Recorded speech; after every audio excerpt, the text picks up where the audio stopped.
In a Leave world this where power is ballroom at inherited once! and secrets are currency, this instant. one moment can change She everything. is going nowhere. This is the story of a night that began with humiliation and ended with a declaration that would shake the very foundations of the kingdom. This is the story of Lady Eleanor Ashford and the Duke who should have forgotten her name. But before we begin, I need you to understand something. In the world of nobility, nothing happens by accident. Every glance carries meaning, every word is calculated, and every public gesture is a move in a game where the stakes are life, death, and everything in between. What you're about to hear isn't just a story, it's a warning. Because in the court, showing mercy can be the most dangerous thing you ever do. Lady Eleanor Ashford was born into a legacy of ashes. The Ashford name once commanded respect across 3 kingdoms. Her grandfather had been the king's most trusted advisor, her father a decorated war hero. But that was before the scandal, before the accusations of treason. Before everything burned to the ground, Eleanor was only 7 years old when the royal guards came to their estate in the dead of night. She remembered hiding behind her mother's skirts as they tore through rooms, searching for evidence that would never be found. Because her father wasn't a traitor. He was a scapegoat. Someone in the court needed the Ashford fortune to disappear, needed their political influence destroyed. And so, with forged documents and paid witnesses, they made it happen. Her father died in prison before the trial could conclude. Her mother followed 6 months later, they said, from grief. But Eleanor knew better. Her mother died from poison, slipped into her evening tea by someone who wanted to ensure no Ashford would ever clear the family name. Eleanor survived only because she was sent away to live with distant relatives in the countryside, far from the capital's glittering cruelty. For 12 years she lived in obscurity, learning to be invisible, learning that her name was a curse, learning that sometimes survival means forgetting who you used to be. She became a ghost in her own life. She worked in her aunt's household as little more than a servant, despite her noble birth. She learned to keep her eyes down, her voice soft, her presence forgettable. The other nobles in the region whispered about her. The Ashford girl, they'd say with barely concealed contempt. Such a shame. Beautiful, they say. But tainted blood runs through those veins. Eleanor heard every word, and each one carved itself deeper into her heart. She never imagined returning to the capital, never dreamed of entering those golden halls again, the place where her family's name had been destroyed, where her father had been dragged to his death, where her mother's final scream had echoed through cold palace corridors. But fate, it seems, has a cruel sense of humor, because 18 months before our story begins, Eleanor received a letter that would change everything. The seal was one she hadn't seen in years. It was from Countess Vivienne Whitmore, her mother's dearest friend and Eleanor's godmother, a woman who had stayed silent during the scandal, who had offered no help when the Ashford family fell. Eleanor's hands trembled as she broke the seal. The letter was brief. "My dear Eleanor, I have failed you and your mother's memory for too long. I was a coward when you needed me most. Allow me to make amends. Come to the capital." Eleanor's first instinct was to burn the letter. What good could come from returning to that nest of vipers? But her aunt saw opportunity. "You're 19 now," her aunt said coldly. "Past the age most girls marry. If the Countess can find you a husband, someone willing to overlook your family's disgrace, then you'd be a fool to refuse, unless you plan to die a penniless spinster in my household." The words stung because they were true. Eleanor had no prospects, no future, no escape. And so, 3 months later, Eleanor found herself on a carriage bound for the capital. The city rose before her like a beautiful monster, all spires and golden domes and secrets. The Countess's estate was magnificent, almost obscenely so. When Eleanor arrived, Vivienne Whitmore met her at the door, and for a moment the older woman simply stared. "You look exactly like her," she whispered, tears in her eyes. "Your mother. God, child, it's like seeing a ghost." The Countess explained her plan. The social season was about to begin. The royal winter ball would be the opening event, attended by every important noble in the kingdom. If Eleanor could make a good impression, if she could secure the interest of even one respectable suitor, her future might be saved. "I won't lie to you," Vivienne said. It will be difficult. Your family's name still carries shame. But you're beautiful, well-mannered, and I have influence. The weeks leading up to the ball were a whirlwind of preparation. Dance lessons with a stern instructor who critiqued every step. Etiquette training that made Eleanor's head spin with rules about which fork to use, how deeply to curtsy, when to speak, and when to remain silent.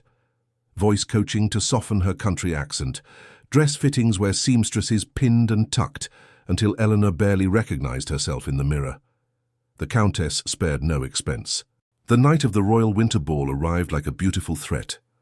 Eleanor stood before her mirror in a gown of pale rose silk, her auburn hair swept up in an elegant style, pearls at her throat. She looked like a lady of the court, but inside, she was still that frightened 7-year-old hiding behind her mother's skirts.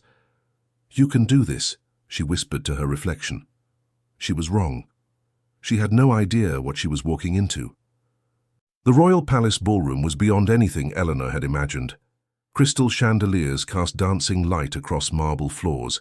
Gold leaf decorated every surface. Hundreds of candles flickered like captured stars. And the nobles, oh, the nobles, they glittered like jewels themselves, dripping in silk and diamonds and arrogance. Eleanor felt like a fraud the moment she entered. The Countess squeezed her arm reassuringly. "Head high, dear. You belong here as much as any of them." The whispers started immediately. Eleanor could feel them like insects crawling across her skin. "Is that the Ashford girl? I heard her father was a traitor. What is the Countess thinking, bringing her here? Such a shame. She's quite lovely. But that family..." Eleanor kept her eyes forward, her smile fixed, her hands clasped to keep them from trembling. The Countess led her through the crowd, making introductions. Most nobles were polite to her face, cold the moment they turned away. And then Eleanor saw her, Lady Cordelia Ashton, standing in the center of a circle of admirers like a queen holding court. She was breathtaking. There was no denying it. Golden hair piled in elaborate curls, a gown of deep crimson that must have cost more than Eleanor's entire wardrobe, and eyes like blue ice that seemed to see straight through everyone. She was laughing at something a young marquess said, her hand resting possessively on his arm. She commanded the room without effort. Lady Cordelia Ashton wasn't just beautiful, she was dangerous. Daughter of the Earl of Ashton, rumoured to be the king's favourite, and widely known as the most influential young woman at court. Men fell over themselves for her attention. Women either worshipped or feared her, and she had a reputation for destroying anyone who displeased her. The Countess leaned close to Eleanor. "Stay away from her," she whispered. "Cordelia Ashton is not someone you want as an enemy." But fate wasn't going to let Eleanor avoid Lady Cordelia. As the evening progressed, Eleanor found herself near the refreshment table, trying to calm her nerves with a glass of wine. Her hands were shaking, and she silently cursed herself for it. She was reaching for a small pastry when someone bumped into her from behind. The wine glass tilted. Red liquid splashed across the pale silk of her skirt, staining it like blood. Eleanor gasped, mortification flooding through her. She looked up to see who had bumped into her, but they had already melted back into the crowd. It didn't matter. The damage was done. Eleanor frantically tried to dab at the stain with her napkin, knowing it was hopeless. The silk was ruined. She wanted to disappear, to run from the ballroom and never return. And then she heard it. A voice, sweet as honey and sharp as a blade, cutting through the music. Oh my, what a disaster. Eleanor's blood turned to ice. Lady Cordelia stood a few feet away, her perfect red lips curved in a smile that held no warmth. Around her, several nobles had paused their conversations to watch. "Lady Eleanor, isn't it?" Cordelia said, her voice carrying. More heads turned. How unfortunate. That dress was almost acceptable. Such a shame you couldn't manage to keep wine in your glass. The words were polite, but the tone was poison. Eleanor felt every eye in the vicinity turn toward her. The humiliation was crushing. Eleanor opened her mouth, trying to find words, any words, but her throat had closed. Cordelia stepped closer, and Eleanor caught the glint in her eyes. This wasn't an accident. This was calculated. Cordelia had been watching her all evening, waiting for an opportunity. "You know," Cordelia continued, her voice pitying in a way that made Eleanor's skin crawl, "I've been wondering all evening what the Countess was thinking, bringing you here. The Ashford girl." The conversations around them had stopped entirely now. The music still played, but in their corner of the ballroom, all attention was focused on the unfolding drama. Eleanor's heart pounded so hard she thought it might burst. Cordelia circled her slowly, like a cat toying with a mouse. "Your father was tried for treason, wasn't he? Such an ugly business. I was just a child then, but I remember the trial. The entire court attended. They said he sold military secrets to our enemies." Something hot and fierce flared in Eleanor's chest, burning through the humiliation. Her hands clenched at her sides. When she spoke, her voice was quiet but steady. "My father was innocent. The charges were false." Cordelia's smile widened. "Oh, my dear, that's what they all say, isn't it? But the courts found evidence, documents in his own hand. Unless you're suggesting the king's justice was wrong." It was a trap, and they both knew it. Eleanor's mind raced. Every response she could think of would only make things worse. If she defended her father further, she'd be labeled a traitor sympathizer. If she backed down, she'd be admitting guilt. Cordelia had her cornered perfectly. And then Cordelia's expression shifted, as if she'd just had a delightful idea. She turned to address the watching nobles. "This is terribly awkward, isn't it? Having someone so inappropriate at a royal function." A few of the nobles exchanged glances. Some looked uncomfortable. Others looked intrigued by the drama. Eleanor could see the Countess across the room, notice the disturbance, and start pushing through the crowd. But she was too far away. Cordelia raised her hand, and two palace guards who had been stationed near the walls stepped forward. "Gentlemen," Cordelia said, her voice dripping with false concern, "I believe this young woman is creating a disturbance." Eleanor's breath caught. This couldn't be happening. Cordelia gestured elegantly to Eleanor's wine-stained dress. She can't even manage basic decorum, spilling wine on herself, making wild accusations about the king's justice. "I think it's best if she retires for the evening, don't you think? For her own sake, of course." The guards hesitated, looking between Cordelia and Eleanor. Technically, Lady Cordelia had no authority to order anyone's removal. One of the guards stepped toward Eleanor. "My lady, if you would please come with us." His voice was apologetic but firm. Eleanor felt the world tilting. Every nightmare she'd had about returning to the capital was coming true. She would be escorted out of the royal ball in disgrace, in front of everyone. The Ashford name would be dragged through the mud once again. And worse, the Countess who had risked so much to help her would be humiliated by association. The guard reached for her arm. Eleanor stepped back instinctively. The crowd had grown larger now, nobles pressing in to witness her humiliation. She could see Cordelia's triumphant smile, see the pity and disgust on the faces around her. This was it, the final destruction of everything her family had once been. And then, from somewhere in the back of the ballroom, a voice rang out. Cold, commanding, absolute. "Stop!" A single word. The music died. Conversations ceased mid-sentence. Even the guards stopped moving, their training overriding their orders from Cordelia, because that voice belonged to someone who outranked everyone in this ballroom except the king himself. Heads turned as one toward the source. A murmur rippled through the crowd, shock and disbelief evident in every face, because standing at the edge of the ballroom, dressed entirely in black, was a man who shouldn't have been there at all. Let me tell you about the Duke of Ravenswood. He was 32 years old and controlled more land and wealth than any 3 nobles combined. His family had served the crown for 7 generations. Kings rose and fell, but the Blackthorns endured.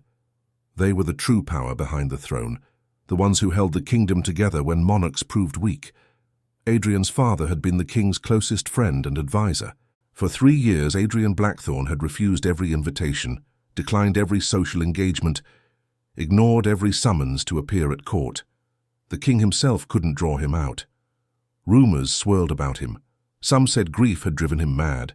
Others whispered darker theories about Catherine's death, though no one dared voice them too loudly. The Duke had become a legend, a shadow, a name that made people lower their voices. The Duke stopped directly in front of Eleanor. She had to tilt her head back to meet his eyes, and when she did, something strange happened. For just a fraction of a second, she saw his expression flicker. Shock, recognition, pain. And then it was gone, replaced by that cold mask. Eleanor's mind reeled. Did he know her? How? The Duke's voice, when he spoke, was quiet, but carried to every corner of the now silent ballroom. Lady Eleanor Ashford. Eleanor's voice came out as barely a whisper. Your Grace. She managed a shaky curtsy, her legs nearly giving out beneath her. The Duke's gaze never left her face. He seemed to be studying her, searching for something. Then, slowly, deliberately, he turned to face Lady Cordelia. The temperature in the room seemed to drop 10 degrees. Cordelia, who had been watching with growing confusion, now looked genuinely unsettled. The triumphant smile had vanished from her face. She curtsied deeply. The Duke's expression didn't change, but his words were cutting. Lady Cordelia, I was not aware you had been granted authority over the palace guest list. Cordelia's eyes widened slightly. Your Grace, I was simply ensuring proper decorum. By ordering the removal of my guest. The Duke's voice was soft, dangerous. The words hung in the air like a blade. The crowd's collective intake of breath was audible. Cordelia went pale. Your guest? The Duke's eyes narrowed infinitesimally. Strange. I was under the impression that before one humiliates someone publicly, one usually confirms they don't have powerful connections. An oversight on your part, perhaps? Cordelia's composure was cracking. Eleanor could see her mind racing, trying to understand what was happening. Eleanor was just as confused. She had never met the Duke. Cordelia attempted to recover. Your Grace, I apologize for any offense. I was unaware of your connection to Lady Eleanor. If you had made your patronage known— I was not aware, the Duke interrupted, his voice like ice, that I needed to publish the names of those under my protection to prevent them from being harassed. The word harassed echoed through the ballroom. Cordelia flinched. This was not just a social misstep she'd made. The guards who had been about to escort Eleanor out now looked mortified. They had nearly forcibly removed a lady under ducal protection. Their careers could end tonight. One of them bowed deeply to the Duke. Your Grace, we had no knowledge. The Duke waved a dismissive hand. You were following orders. Misguided orders, but orders nonetheless. His gaze shifted back to Eleanor, and again that flicker of something in his eyes. Eleanor stared at his outstretched hand like it was a snake that might strike. Her mind screamed questions. Why was he doing this? What did he want from her? Was this some elaborate, cruel joke? But she could feel the weight of hundreds of eyes on her. Feel the shift in the room's atmosphere. If she refused his hand now, after he'd publicly claimed her as his guest, the insult would be catastrophic. For both of them. Slowly, her hand trembling, the Duke led Eleanor toward the center of the ballroom. The crowd parted automatically, everyone stepping back to give them space. Eleanor could feel every eye following them, hear the explosion of whispers that erupted the moment they passed. Her heart hammered so hard she felt dizzy. The Duke positioned them at the center of the dance floor just as a new waltz began. It was perfect timing, almost as if it had been planned. The Duke's hand settled at her waist, proper but firm. And then they were moving. Eleanor had practiced this dance 100 times with her instructor, but it was nothing like dancing with the Duke. He led with absolute confidence, his movements fluid and precise. She followed instinctively, her body responding to his guidance. Around them, other couples hesitantly joined the dance floor, but Eleanor barely noticed. The Duke didn't answer immediately. They turned through the steps of the waltz, his hand steady at her back. When he finally spoke, his voice was low, meant only for her ears. Do you know who I am? Eleanor nodded slightly. Everyone knows who you are, Your Grace. Then you know I was engaged to be married 3 years ago. Eleanor's breath hitched. I heard. Lady Catherine, I'm sorry for your loss. Something dark passed across the Duke's face. The Duke's hand tightened slightly at her waist, keeping her steady, keeping them moving through the dance. Lady Catherine Ashford, your father's niece. You never met her? Eleanor shook her head, mind reeling. My father had a brother who I never knew. He died before I was born. I knew he had children, but we never—" She trailed off, understanding beginning to dawn. "That's why you recognized my name." The Duke's jaw tightened. Eleanor felt ice slide down her spine. "Is that why you helped me? Because I remind you of her?" The Duke spun her through a turn, and when they came back together, his expression was unreadable. "I helped you because watching Cordelia Ashton destroy an innocent woman reminded me very much of another night 3 years ago, when someone destroyed the woman I loved." The words were raw, honest, and full of pain. Eleanor's mind spun. "I don't understand."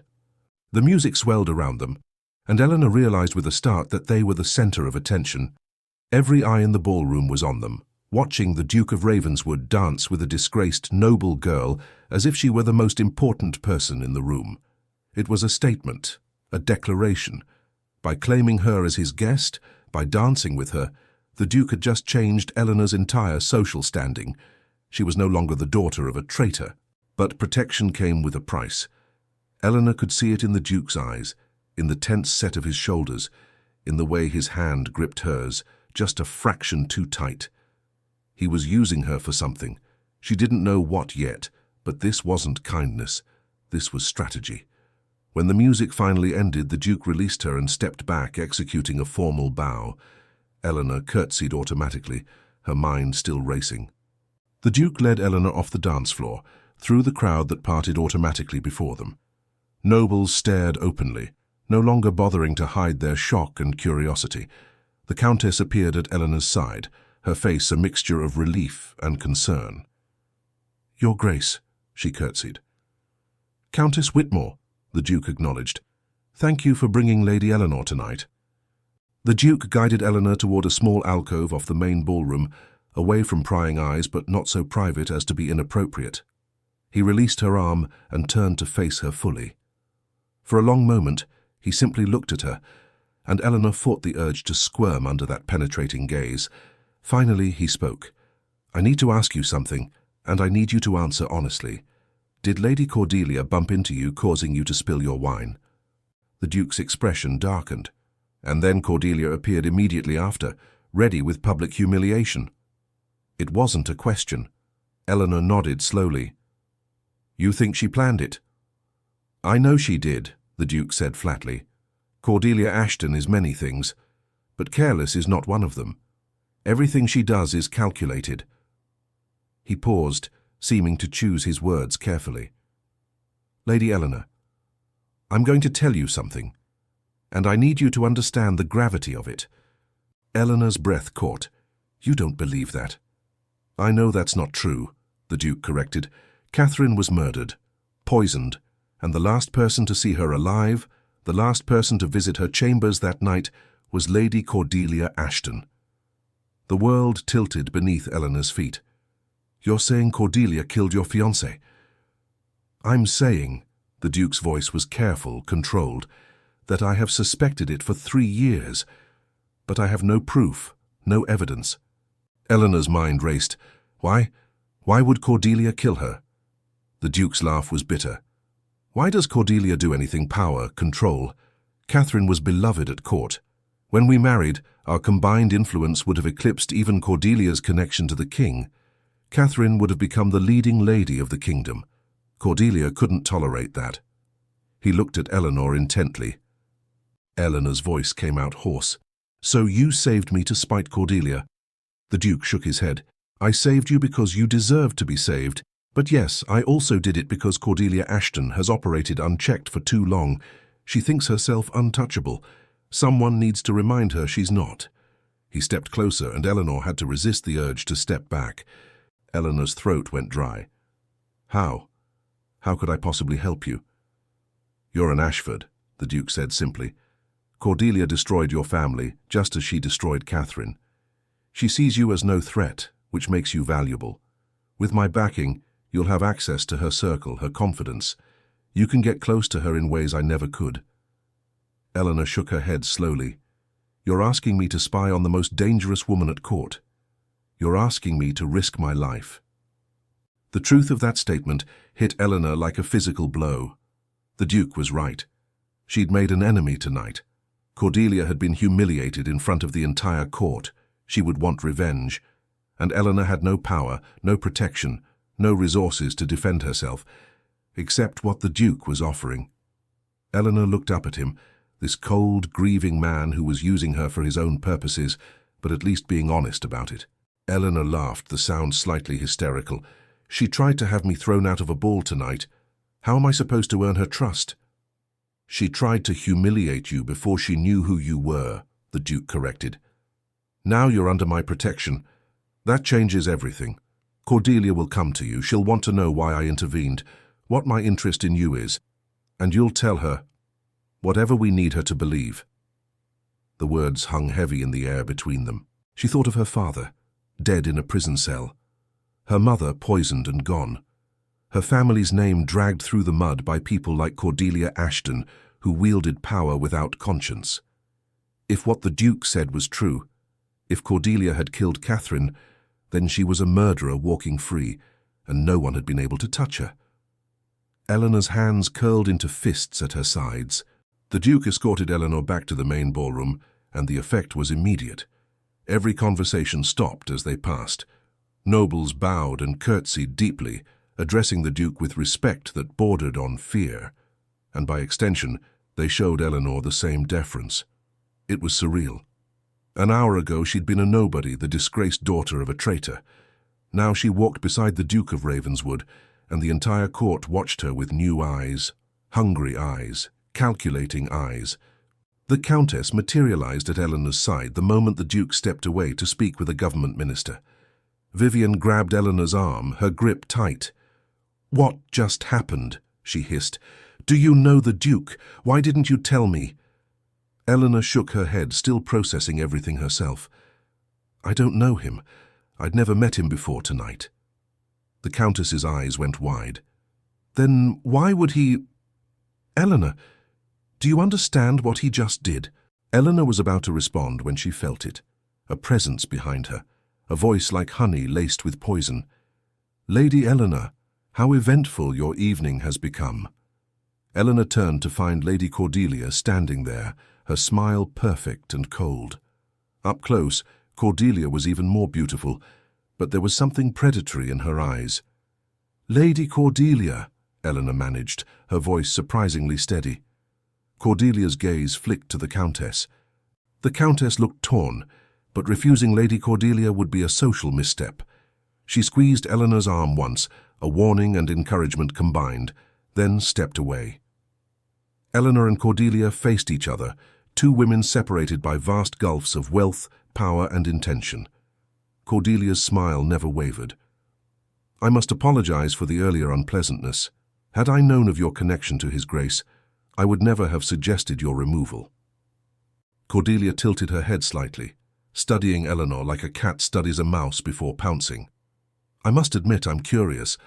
The Duke of Ravenswood hasn't attended a social function in 3 years, and yet tonight he appears and immediately comes to your defense. How fascinating." There was a question buried in those words, an accusation, a threat.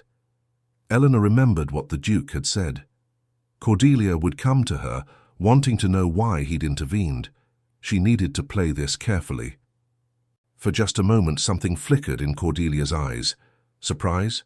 Fear? Guilt? It was gone so quickly, Eleanor almost thought she'd imagined it. But she'd seen it. The mention of Catherine's name had struck a nerve. Cordelia recovered smoothly. "Ah yes, his late fiancée, such a tragedy. She was a dear friend of mine, you know." The lie was so brazen that Eleanor almost called her on it, but she bit her tongue. The Duke had said he suspected Catherine and Cordelia were bitter rivals. Cordelia's smile sharpened. "How strange that the Duke would take such an interest in you then, simply because you share a distant family connection to his dead fiancée? Forgive me, Lady Eleanor, but that seems unlikely." The woman wasn't stupid. She knew something else was going on. Eleanor forced herself to meet Cordelia's gaze steadily. "I cannot speak to His Grace's motivations, Lady Cordelia. I only know he was kind to me when others were not." Cordelia leaned in slightly, her voice dropping to barely above a whisper. "A word of advice from one lady to another. The Duke of Ravenswood is not known for his kindness. If he's taken an interest in you, it's because he wants something. Be very careful, Lady Eleanor. Playing games with a man like that can be deadly." The words were delivered with what seemed like genuine concern, but Eleanor heard the real message underneath. It was a warning. Before Eleanor could respond, Cordelia straightened, her public smile returning. "Do enjoy the rest of your evening. I'm sure we'll be seeing much more of each other now that you're under His Grace's protection." She emphasized the last word strangely, making it sound almost scandalous. Then, with a perfect curtsy, Cordelia glided away, leaving Eleanor standing alone in the middle of the ballroom, her heart pounding. The rest of the evening passed in a blur. Nobles who had ignored Eleanor earlier now sought introductions. Young men asked her to dance, though she suspected it was more about getting close to the Duke's new protégé than any real interest in her. She navigated the conversations as best she could, acutely aware of eyes watching her every move. The Duke remained present but distant, never approaching her again after their dance. It was close to midnight when the Countess finally declared they should depart. Eleanor was exhausted, emotionally and physically drained from the constant scrutiny and performance. As they made their way to the exit, Eleanor glanced back one last time. Across the ballroom she saw two people watching her, the Duke, his expression unreadable, standing apart from the crowd as always. In the carriage ride home, the Countess peppered Eleanor with questions. How did she know the Duke? What had they discussed? What did he want from her? Eleanor deflected as best she could, claiming simple family connection through Catherine. But Vivian wasn't fooled. "Eleanor, listen to me," she said seriously. "The Duke of Ravenswood is not someone to toy with. Whatever arrangement you've made with him, be very, very careful." But it was too late for caution. Eleanor had already made her choice. She'd agreed to the Duke's devil's bargain. And as the carriage rolled through the dark streets of the capital, Eleanor stared out at the glittering city and wondered what she'd really gotten herself into. She'd come to the capital, hoping to find a husband, secure her future, rebuild some small part of her family's reputation. Instead, she'd walked into a deadly game between a grieving duke and a murderous lady. Eleanor woke the next morning to chaos. The Countess's household was in an uproar. Apparently, while Eleanor had been sleeping off the exhaustion of the previous night's ball, the rest of society had been busy. The scandal sheets, the gossip papers that circulated among the nobility every morning, were full of stories about the royal winter ball, and most of those stories featured one person prominently, Lady Eleanor Ashford. Eleanor sat in bed, reading the papers with growing horror. Another declared, "Ravenswood returns. Duke emerges from exile for unknown noble." The articles speculated wildly about Eleanor's identity, her connection to the Duke, and what it all meant. Some painted her as a romantic figure, a woman who had captured the heart of the kingdom's most eligible bachelor. Others were less kind, suggesting she was an opportunist who had somehow manipulated her way into the Duke's favor. Eleanor felt sick reading them. This was what her life would be now. Public scrutiny, endless speculation. Every move she made would be analyzed and discussed. The Countess entered her room without knocking, looking both excited and worried. "Eleanor, you need to get dressed. We have visitors." Eleanor's stomach dropped. "Already? It's barely 9 in the morning." Vivian laughed, a slightly hysterical sound. For the next 3 hours, Eleanor sat in the Countess's drawing room receiving visitors. Ladies came with their daughters, ostensibly to welcome Eleanor to society, but really to assess whether she was a threat to their own marriage prospects. Older nobles came out of courtesy to the Duke, making it clear that anyone under Ravenswood's protection deserved their respect, even if they privately thought Eleanor was nobody. In the middle of this social onslaught, a footman arrived with a message that made Eleanor's heart skip.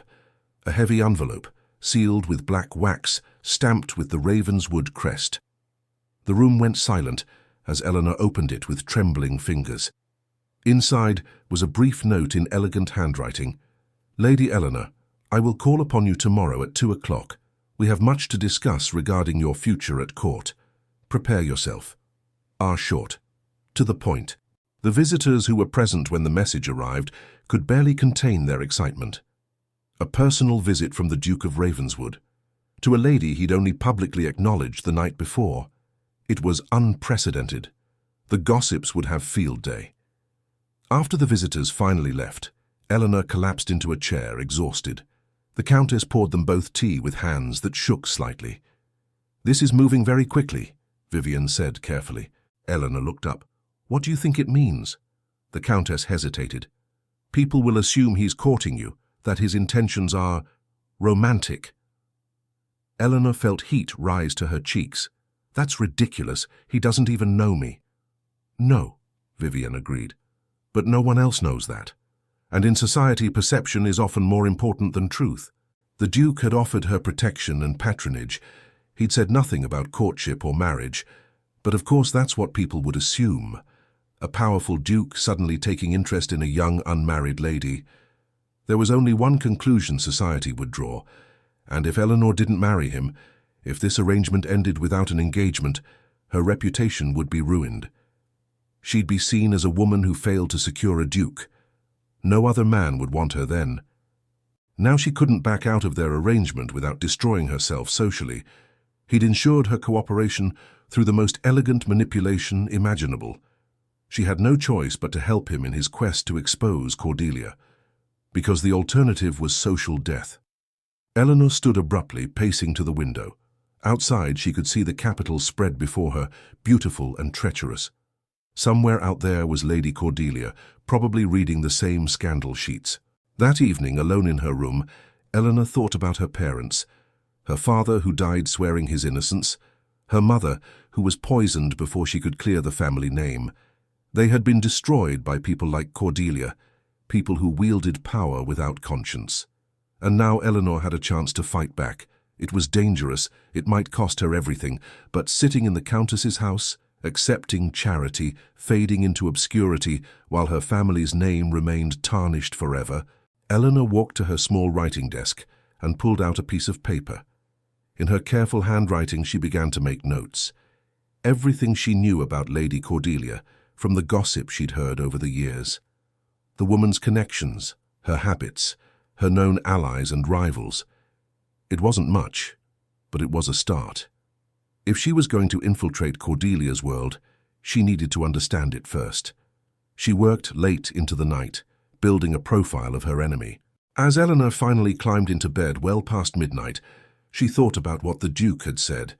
"You'll have to earn her trust. Tell her whatever we need her to believe." What would that take? What lies would she need to tell? What parts of herself would she have to betray? Eleanor had been raised to value honesty, integrity, honor.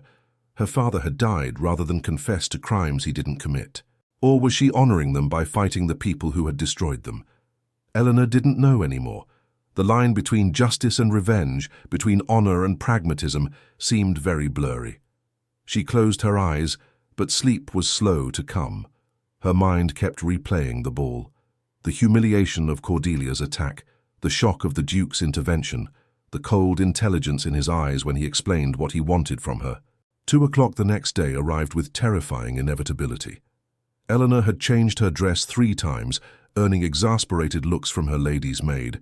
She finally settled on a simple but elegant day dress in deep blue, her hair arranged in a style that was fashionable but not overly elaborate. She wanted to look respectable, prepared, but not like she was trying too hard. When the butler announced the Duke of Ravenswood's arrival, Eleanor's hands were shaking. In daylight, the Duke of Ravenswood was somehow even more imposing than he'd been in the ballroom. He wore dark colors again, simple but perfectly tailored, and moved with that same predatory grace. His eyes swept the room, taking in every detail, before settling on Eleanor. For a moment, that same strange expression crossed his face. Pain mixed with something Eleanor couldn't quite identify. Then it was gone. He bowed, the gesture more courtesy than necessity given their difference in rank. Eleanor curtsied deeply. "Your Grace, thank you for coming." The Duke glanced around the room. The Countess was present, as propriety demanded, sitting discreetly in the corner with her embroidery. But her presence was a formality. She wouldn't interrupt or eavesdrop, obviously. The Duke took a seat across from Eleanor, his posture relaxed but his eyes alert. I trust you've seen the morning papers? Eleanor nodded. Yes, they were creative in their speculation. Eleanor kept her voice low. The Countess says people will assume you're courting me. Good, the Duke said simply. Let them assume that. It provides perfect cover for the time we'll need to spend together. Society expects a courtship to involve private meetings, public appearances, long conversations. No one will question it. Eleanor's throat felt tight. And when this is over, when we've either proven Cordelia's guilt or failed to find evidence. And if we fail? Eleanor pressed. The Duke was silent for a long moment. Then I will marry you, he said flatly, to preserve your honor. It's the least I can do, given I'm the one putting you in this position. The words should have been romantic. A duke offering marriage. But his tone was completely devoid of emotion, businesslike, as if he were discussing a trade agreement. Eleanor felt something cold settle in her chest. Eleanor met his gaze steadily. Because you've manipulated me into a corner, Your Grace. You publicly claimed me, ensuring I can't back out without ruining myself. You're using my desperation and my family's tragic history as leverage, and now you offer marriage as if it's some consolation prize if your scheme fails. Forgive me if I don't swoon with gratitude. For the first time, something like respect flickered in the Duke's eyes. You're right, he said bluntly. Eleanor wanted to say yes, wanted to tell this cold, arrogant man that she wouldn't be his pawn.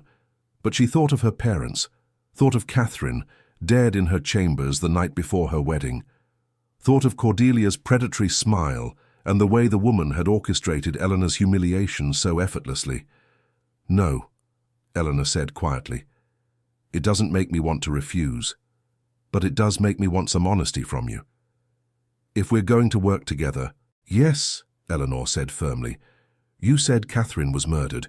You said Cordelia was the last person to see her alive. But you haven't explained why you believe Cordelia killed her, or why she was never investigated, or what you expect me to actually do to help you prove it. The Duke stood abruptly, moving to the window, his back to Eleanor. When he spoke again, his voice was rough with emotion he couldn't quite control. Catherine and I were friends before we were engaged. The Duke continued, still not facing Eleanor. She was brilliant, educated, witty, politically astute. She would have been an extraordinary duchess, but she made one crucial error. She underestimated Cordelia Ashton. He turned back to face Eleanor, and she was startled to see raw pain in his eyes. Catherine had known Cordelia since childhood. They'd been friends once, but as they grew older, they became rivals, socially, politically, in every way that mattered at court. Cordelia couldn't tolerate it, the Duke said. She'd positioned herself as the king's favorite, the leading lady of court. But once Catherine and I married, Cordelia would have been supplanted. Catherine would have outranked her, outmaneuvered her. So Cordelia did what she always does when someone threatens her position. She eliminated the threat. Eleanor felt chills run down her spine. How do you know this? If there was no investigation— The Duke's hands clenched at his sides. The night before our wedding, Catherine was alone in her chambers preparing. Only close friends and family were allowed to visit her. Cordelia came, claiming she wanted to make peace, to congratulate her. They had tea together. Catherine's lady's maid was dismissed for privacy. 2 hours later, when the maid returned, Catherine was dead. The physician said her heart simply stopped. But Catherine was 23 years old and healthy. I'm certain of it, the Duke said. But by the time I thought to have her body examined more thoroughly, it was too late. She'd been buried, and I had no proof that would convince anyone. Cordelia's alibi was perfect. She'd been seen by dozens of people after visiting Catherine. She attended a dinner party, laughed and socialized, showed no sign of guilt. If she'd poisoned Catherine, it was with something slow-acting. That's Cordelia, the Duke agreed bitterly. I've spent 3 years trying to find proof, trying to find someone who would testify to what they saw or heard, but Cordelia is too careful, too protected. Everyone who might know something is either too afraid to speak or too loyal to betray her. He looked at Eleanor intensely. That's why I need you. You're new to court. You're an Ashford, which gives you a connection to my past, but also makes Cordelia see you as a potential threat. Eleanor stood, moving closer to the Duke. What if she decides I'm too much of a threat? What if she does to me what she did to Catherine? The Duke's expression was hard. She won't. Because you'll be under my protection every moment. I failed, Catherine. I won't fail you. There was something in his voice. A vow, a promise carved from guilt and grief. Eleanor realized that the Duke's obsession with bringing Cordelia to justice wasn't just about justice. It was about redemption. I need details, Eleanor said. If I'm going to do this, I need to know everything. Who are Cordelia's allies? Who are her enemies? What are her habits, her weaknesses? What am I actually looking for? The Duke nodded approvingly. Smart. Let's begin. For the next 2 hours, the Duke educated Eleanor in the dangerous world of court politics. He explained Cordelia's network of influence. Her father, the Earl of Ashton, was wealthy but politically neutral. Some say she's his mistress, the Duke said bluntly. Others that she's simply very good at manipulation and the king enjoys her company. Either way, she has his ear, and anyone who has the king's favor is nearly untouchable. He went on to list Cordelia's known associates. Lord Marcus Valmont, a young baron who seemed infatuated with her. Lady Helena Pierce, Cordelia's closest female friend, though the Duke suspected their friendship was more strategic than genuine. What I need you to find, the Duke said, is evidence. Letters, ledgers, anything that might indicate she has access to poisons or connections to people who do. Testimony from servants who might have seen something suspicious. Any hint that she has a pattern of removing obstacles through questionable means. Eleanor's head spun with all the information. This could take months, years even. How patient are you willing to be? The Duke's smile was cold. As the afternoon light began to fade, the Duke prepared to take his leave, but he paused at the door, turning back to Eleanor. One more thing. You look extraordinarily like Catherine. Same eyes, same hair, similar build. It's uncanny. That will work to our advantage. It will keep me interested in you in the public eye, make our courtship believable. But it also means Cordelia will see the resemblance. It may make her underestimate you, or it may make her more dangerous. Over the following weeks, Eleanor's life transformed completely. The Duke made good on his promise of public courtship. He escorted her to balls, sent flowers daily, took her riding in the park, where they would be seen by all of society. To everyone watching, it seemed like a fairy tale romance, the grieving Duke finally emerging from his isolation, captivated by a young woman who reminded him of his lost love. The scandal sheets ate it up. The turning point came at a garden party, hosted by Lady Helena Pierce, Cordelia's closest friend. Eleanor attended on the Duke's arm, and as expected, Cordelia was there, holding court under a rose arbor. When she saw Eleanor and the Duke arrive, her expression was inscrutable. After the appropriate amount of mingling, Cordelia approached them, her smile as perfect as ever. "Your Grace, Lady Eleanor, how lovely to see you both." The Duke's expression gave nothing away. "Lady Cordelia, I trust you're well?" "Quite well," Cordelia purred. Then she turned her full attention to Eleanor. "Lady Eleanor, I was hoping we might have a chance to speak privately. I feel we got off on the wrong foot at the ball. I'd like to remedy that if possible." Eleanor's heart pounded, but she kept her expression calm. "Of course, Lady Cordelia. I'd be happy to speak with you." This was it. The Duke gave Eleanor's hand a subtle squeeze before releasing it.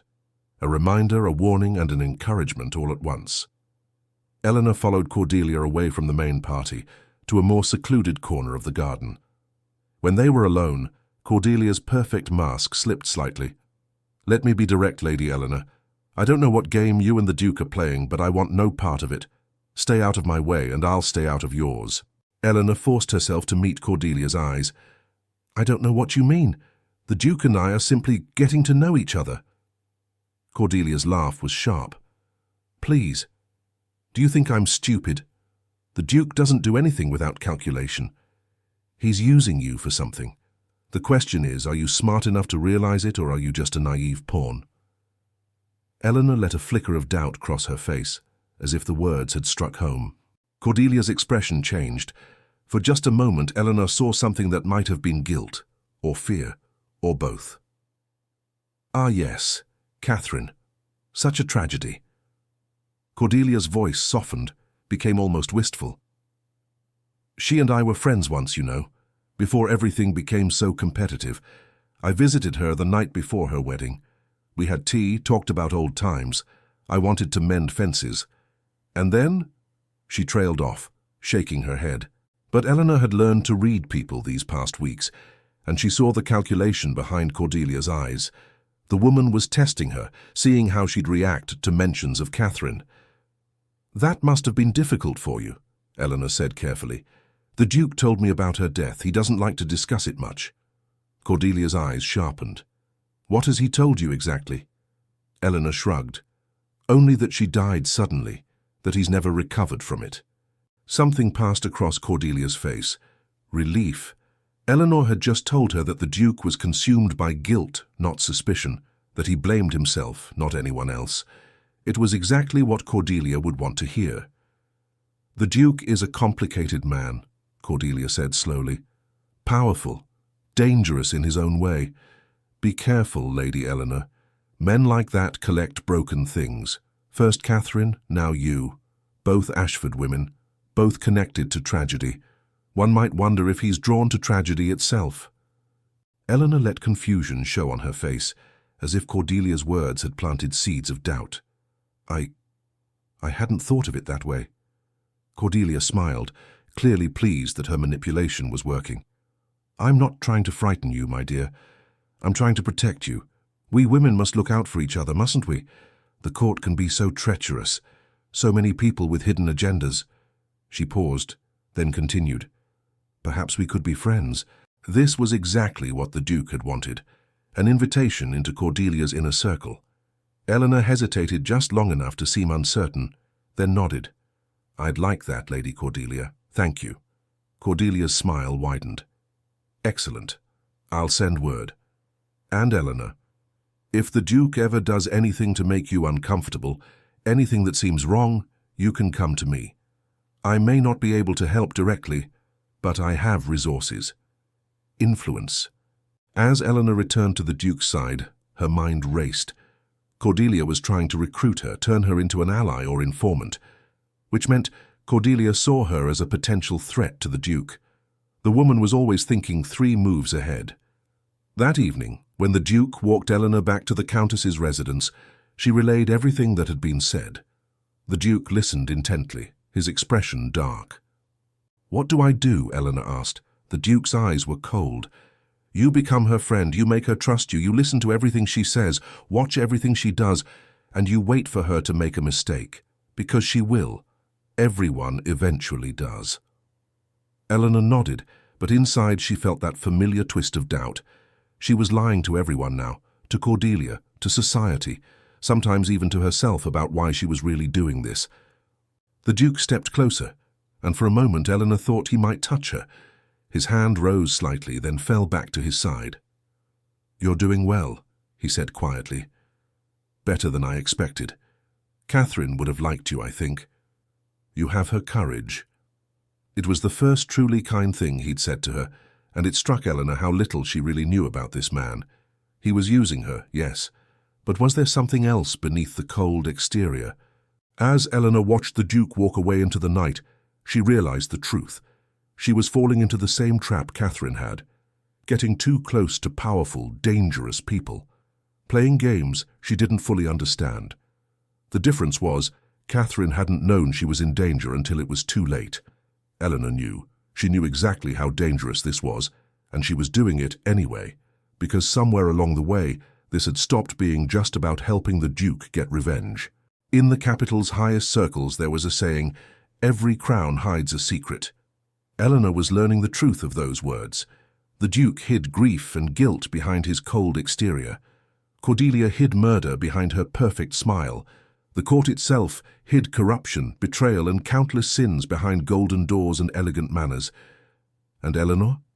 She was hiding her own secrets now, hiding her true purpose, hiding her growing feelings for a man who saw her as nothing more than a tool. But Eleanor had learned something important these past weeks. She was stronger than she'd believed, smarter, more capable of deception than she'd ever imagined. Her father hadn't been weak when he refused to confess to crimes he didn't commit. He'd been strong. And her mother hadn't been weak when she tried to clear his name. She'd been brave. Eleanor was her parents' daughter. She had their strength, their courage, their refusal to accept injustice. This is where our story pauses, but it is far from over. Eleanor Ashford has stepped fully into the deadly game of court politics. She has accepted the Duke's devil's bargain and begun her infiltration of Cordelia Ashton's inner circle. Ahead of her lie impossible choices, dangerous secrets, and the constant threat that one wrong move could end with her sharing Catherine's fate. But Eleanor is no longer the frightened girl who arrived at the capital hoping for a kind husband and a quiet life. The question is no longer whether Eleanor can survive the court's treachery. The question is what she'll become in the process. Will she maintain her integrity, or will the constant deception corrupt her? Will she and the Duke find proof of Cordelia's guilt, or will Cordelia turn the tables and destroy them both? And what of the growing tension between Eleanor and the Duke? The way his hand lingers when he touches her, the way she finds herself thinking of him late at night. Because here's the truth they're both avoiding. This game isn't just about justice for Catherine anymore. It's about two broken people finding purpose in revenge. It's about Eleanor finally having power after a lifetime of powerlessness. It's about the Duke learning to live again after 3 years of grief. And it's about whether two people who started as user and pawn can become something more. Whether love can grow in such poisoned soil, whether redemption is possible for either of them. In the world of nobility, every gesture carries meaning. Every conversation is a battlefield, every friendship a potential betrayal. Eleanor Ashford has entered this world with nothing but her name, her courage, and the protection of a grieving Duke who may be using her just as surely as he's protecting her. She will have to navigate tea parties that are really interrogations, balls that are really opportunities for espionage, and private conversations where one wrong word could mean death. So what happens next? Will Eleanor's first private tea with Cordelia be a breakthrough or a trap? Will the Duke's facade of courtship become real, or will the weight of using each other destroy any chance of genuine connection? Will Cordelia discover what they're really after before they find their proof? And most importantly, will Eleanor survive long enough to see this game through to its end? This is Crown of Secrets, where we explore the dark side of nobility, where power comes at a price and where love is the most dangerous game of all. Eleanor's story has only just begun. The real question is, how will it end? Will she bring a murderer to justice? Will she reclaim her family's honor? Will she survive the deadly attention of Lady Cordelia Ashton? Or will she become just another tragedy whispered about in the halls of power? If you want to know what happens next, if you want to follow Eleanor deeper into the dangerous world of court intrigue, let me know in the comments. Should this become a series? Do you want to see Eleanor's tea with Cordelia? Do you want to watch as the Duke's cold exterior cracks and real feelings emerge? Do you want to discover what secrets Cordelia is hiding and whether Eleanor can expose them before it's too late? Your response will determine whether this story continues, because in this channel you help decide which crowns we unveil, which secrets we expose, and which stories deserve to be told. Remember, every crown hides a secret. The Duke hides grief, Cordelia hides murder, Eleanor hides her true mission. And you? You've been given a glimpse behind the curtain, a peek at the darkness that lurks beneath the glittering surface of noble society. The question is, do you want to see more? Do you want to descend deeper into this world of beautiful lies and deadly truths? Because I promise you, the secrets we've uncovered so far are nothing compared to what lies ahead. The real game is only just beginning, and the stakes? They're life and death. Thank you for joining me on this journey into the shadows of the court. If you enjoyed this story, please hit that like button, subscribe to Crown of Secrets, and turn on notifications so you don't miss what happens next. Share your theories in the comments. Who do you think killed Catherine? Do you trust the Duke's motives? Do you think Eleanor will survive? And most importantly, do you want to see part 2? Your engagement determines the future of this story. Until next time, remember, in the game of crowns, you win or you die. There is no middle ground. This is Crown of Secrets, where power always comes at a price.